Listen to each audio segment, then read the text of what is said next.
आप अपने क्रोध पर कैसे विजय प्राप्त कर सकते हैं? बहुत सारे लोग अपनी लाइफ में क्रोध या एंगर को दबाना चाहते हैं, उसे जीतना चाहते हैं और इसके लिए वो बहुत कोशिश करते हैं बट जीवन में सफल नहीं होते। यहाँ तक ही नहीं, बहुत सारे धर्म गुरुओं के पास जाते हैं और पूछते हैं कि हम अपने क्रोध पर कैसे विजय प्राप्त कर सकते हैं। मैं आज आपके साथ शेयर करूँगा अपना पर्सपेक्टिव इस विषय को लेकर और क्या किसी के मार्गदर्शन से क्रोध को जीता जा सकता है, इस विषय पे भी हम थोड़ी-सी चर्चा ज़रूर यहाँ पर करेंगे। देखिए दोस्तों, स्टार्ट करने से पहले हम ये समझ लेते हैं कि आपकी इसमें मदद कौन कर सकता है और क्रोध को एक वीकनेस माना जाता है। बहुत सारे लोगों से आपने सुना होगा कि क्रोध एक प्रकार की वीकनेस है। तो क्रोध तो इतनी सामर्थ्य रखता है अपने आप में कि वह संहार कर सकता है। किसका संहार कर सकता है? आपका स्वयं का भी कर सकता है यदि आप गलत चीज़ पर क्रोध कर रहे हैं तो, और सामने वाले का भी कर सकता है। मेरा पर्सनली ये मानना है, जीवन में जितनी भी साधना और अध्यात्म मैंने अपने जीवन में अपने स्तर पर समझा है, मैं अपना ही अनुभव आपके साथ शेयर करूँगा। यदि आपको ये अनुभव अच्छा लगता है तो आप हमारे चैनल को लाइक एंड सब्सक्राइब कर सकते हैं। देखिए क्या होता है, मेरा ये मानना है कि इस जीवन में ईश्वर ने कोई भी चीज़ हमें बेकार नहीं दी है, तो क्रोध का भी कुछ ना कुछ काम तो होगा ही। यदि क्रोध वीकनेस होती तो क्रोध में भगवान शिव तांडव करके पूरी सृष्टि का नाश नहीं कर सकते, नहीं कर पाते। तो मेरा ये मानना है कि क्रोध इतनी पावरफुल चीज़ है जिसे भगवान शंकर शिव तांडव करते हुए सृष्टि का संहार कर सकते हैं। तो जिस चीज़ से किसी चीज़ का संहार किया जा सकता है उसे वीकनेस तो नहीं कहा जा सकता। तो ये बात तो बिल्कुल गलत है कि क्रोध वीकनेस होता है। क्रोध वीकनेस नहीं होता।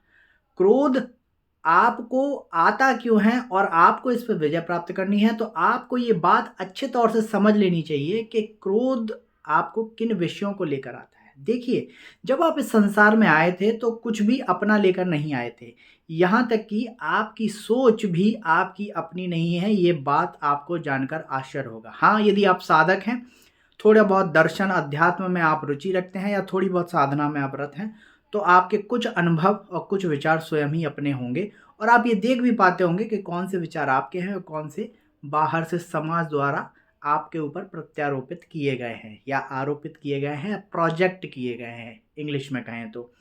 तो आपको ये बात बहुत अच्छे से यहाँ पे समझना चाहिए कि क्रोध का एक फंक्शन होता है, जैसे अभी तक हमने जाना, और वह फंक्शन क्या होता है इसे डिटेल में आगे जानेंगे। बट उससे पहले ये समझ लेना ज़रूरी है कि आपकी सोच स्वयं आपकी नहीं है और ये बात बहुत अनोखी है। यदि आपको आश्चर्य होता है तो हो सकता है, बट ये बात बिल्कुल सत्य है।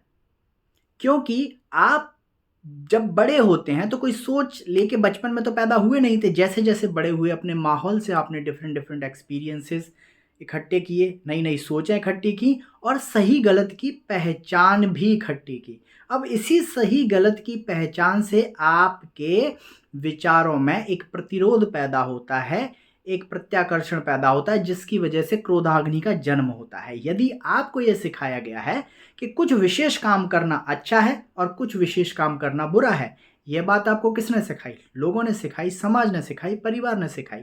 तो आप मानेंगे कि एक्स काम करना अच्छा है, वाई काम करना बुरा है। तो जब भी आप कोई बुरा काम करेंगे जिसे समाज ने आपको सिखाया कि ये बुरा है और वैसा आप एक्सपेक्ट नहीं कर रहे हैं, वैसा व्यवहार सामने वाले से या आपके माहौल में, तो आपको क्रोध आने लगेगा। जैसे कुछ लोगों का व्यवहार होता है, उन्हें लॉजिकल चीज़ें, सेंसफुल चीज़ें पसंद होती हैं। Common sense is not so common but people expect common sense, ठीक है ना? तो कॉमन सेंस की उम्मीद सब रखते हैं बट कॉमन सेंस कॉमन नहीं है। तो जब आप कॉमन सेंस को ही एक गुण की तरह ढूँढ रहे हैं समाज में, आपको सिखाया गया है कि कॉमन सेंस तो होना चाहिए लोगों के अंदर, तो उस केस में जब कॉमन सेंस आपको नहीं मिलेगा तो आप डेफ़िनेटली गुस्सा हो जाएँगे। तो आपको गुस्सा किस बात से आया? गुस्सा आपको इसलिए आया क्योंकि आपको कोई लर्निंग, कोई सीख दी गई थी, उस सीख के विपरीत क्रिया आपको अपने माहौल में होती दिख रही है और आप क्रोधित हो जाते हैं। बट क्रोध का फंक्शन क्या है? अब ये जान लेते हैं। क्रोध का फंक्शन है उस प्रतिक्रिया को, जो क्रिया को नष्ट करना जो आपके माहौल में हो रही है। जैसे भगवान शिव संसार में जब कुछ गलत होता है तो क्रोध का इस्तेमाल करके संसार का संहार कर देते हैं। इसी प्रकार से क्रोध का भी एक फंक्शन होता है, एंगर का भी एक फंक्शन होता है। कोई भी चीज़ ईश्वर ने हमें फालतू नहीं दी है। इसीलिए यदि हम इसे अपने उपयोग के लिए, अपने सदुपयोग के लिए यूज़ करें, अपनी क्रोधाग्नि को कंस्ट्रक्टिवली यूज़ करें, तो डेफ़िनेटली ये बहुत कंस्ट्रक्टिव एनर्जी में कन्वर्ट होकर आपका लाभ भी कर सकती है, आपका फ़ायदा कर सकती है। बट क्रोध का फंक्शन किसी चीज़ को डिस्ट्रॉय करना है। डिस्ट्रॉय करने का मतलब क्या है? यदि वो विचारधारा जिसे आप बुरा मानते हैं आपके आसपास है, तो आप क्रोध करके उसका दमन करना चाहते हैं, उस माहौल से बाहर निकलना चाहते हैं या उस व्यक्ति से बाहर दूर जाना चाहते हैं। यदि आप जाने अनजाने ऐसा नहीं भी करना चाहते, तो जब भी आपका क्रोध का एप्लीकेशन ऐसे माहौल में होगा, तो डेफिनेटली इसका एंड रिजल्टेंट जो होगा वो यही होने वाला है। या तो वह व्यक्ति आपसे दूर चला जाएगा या आगे से वो आपके सामने उस परिस्थिति में कभी क्रोध नहीं करेगा।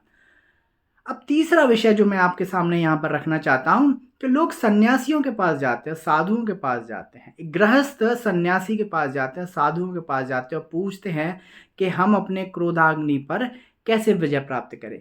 देखिए, आप गृहस्थ हैं और सन्यासी के अनुभव और आपके अनुभव काफ़ी डिफरेंट हैं। आपको बहुत सारे सांसारिक लोगों में, दुष्ट लोगों में जीना पड़ता है।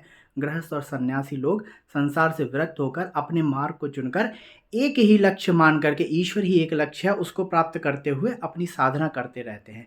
आपके अनुभव और उनके अनुभव और उनका मार्गदर्शन डेफिनेटली बहुत जगह जीवन में काम आता है, बट आपका एग्जैक्ट अनुभव उनको हो ऐसा आवश्यक नहीं है। तो उनका मार्गदर्शन आपके लिए कितना हितकारी होगा, ये आपको ही तय करना है।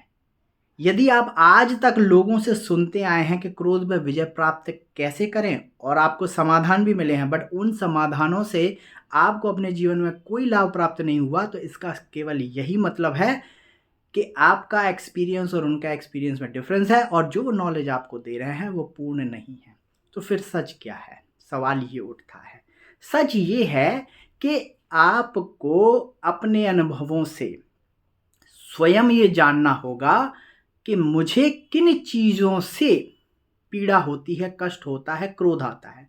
उन चीज़ों को जब आप जान लेंगे तो आप क्रोध से मुक्त हो जाएंगे। सिर्फ ज्ञान ले लेने भर से कि हमें दुष्ट के प्रति सहानुभूति रखनी चाहिए, उसे माफ़ कर देना चाहिए, क्रोध नहीं आएगा, ऐसा नहीं होने वाला है। क्रोध तो आएगा। आपको ये देखना है कि आपको क्रोध कब आता है, किन परिस्थिति में आता है, किन बातों से और किन धारणाओं से आपको क्रोध आता है।